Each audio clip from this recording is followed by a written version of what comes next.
શહેરના ચીકુવાડી વિસ્તારમાં TP20 ખાતે બની રહેલી આંગણવાડીના નિર્માણ કાર્યનો સ્થાનિક રહેવાસીઓએ ઉગ્ર વિરોધ નોંધાવ્યો છે। રહેવાસીઓએ સુરત મહાનગરપાલિકાને લેખિત રજૂઆત કરીને નિર્માણ કાર્ય તાત્કાલિક બંધ કરવાની માંગ કરી છે। સ્થાનિકોનું કહેવું છે કે જ્યાં આંગણવાડીનું નિર્માણ થઈ રહ્યું છે તે સ્થળ ભારે વાહન વ્યવહાર ધરાવતો વિસ્તાર છે। અહીંથી એમ્બ્યુલન્સ અને 108 જેવી ઇમરજન્સી સેવાઓની સતત અવરજવર રહેતી હોવાથી ટ્રાફિકની સમસ્યા સર્જાય છે।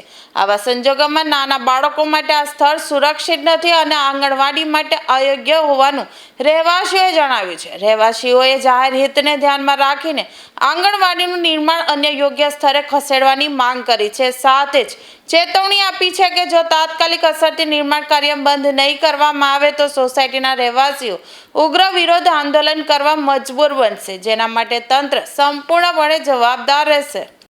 TP20 જે CNG પંપથી અંદર એન્ટર થતા ડાયમંડ હોસ્પિટલના રોડ માર્ગમાં જે TP20 ઉપર 3 માર્ગીયનો સંગમ થાય છે તેના પોઈન્ટ ઉપર આંગણવાડીનું જે બાંધકામ ચાલુ છે અગાઉ 4/6/2024ના રોજ આ કામ અટકાવેલા અને ત્યારે અમે લેખિત અને મૌખિક કમિશનરશ્રી, મેયરશ્રી બધાને અને કોર્પોરેટરો અને અમારા ધારાસભ્યને રજૂઆત કરતા આ કામ અટકાવેલ હતું, પરંતુ આજે ફરી વખત ચાલુ કરવામાં આવેલું છે તેનો સખત વિરોધ કરીએ છીએ, કેમ કે આ જગ્યા જે છે તે આમ પબ્લિકના બાળકો માટે બિલકુલ સુરક્ષિત નથી અને અહીંયા આંગણવાડીની કોઈ જરૂરિયાત ન હોય। સરકારશ્રીના પૈસાનો દુરુપયોગ થાય એવું લાગે છે અને સરકારશ્રીને કાયમ માટે મેન્ટેનન્સ ચાલુ થાય એવું લાગે છે અને અહીંના રહીશોને ન્યુસન્સ ઊભું થાય એવું થાય છે અને જેથી કરીને અમારી રજૂઆત સાંભળીને આ કાર્યને બંધ રખાવે, નહીં તો અમારે ઉગ્ર આંદોલન કરવું પડશે।